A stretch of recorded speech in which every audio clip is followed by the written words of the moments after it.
देशिंगवरून कवठे महाकाळकडे येणाऱ्या एसटी बसला मोटरसायकलने समोरून धडक दिल्याने सध्या सैन्य दलात कार्यरत असणाऱ्या कवठे महाकाळ येथील विशाल संजय तेली राहणार कवठे महाकाळ तालुका कवठे महाकाळ जिल्हा सांगली हा तरुण गंभीर जखमी होऊन रुग्णालयात दाखल करण्यापूर्वीच ठार झाला आहे। हा अपघात सायंकाळी 5 वाजण्याच्या सुमारास घडला आहे।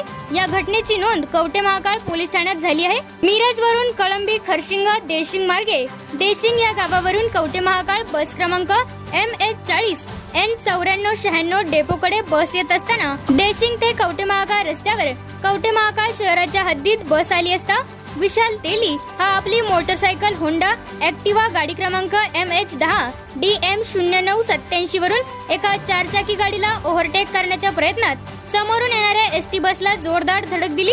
या धडकेमध्ये विशाल तेली हा गंभीर जखमी झाला होता। विशाल तेली याला गंभीर जखमी अवस्थेत रुग्णालयात घेऊन जात असताना वाटेतच मृत्यू झाल्याची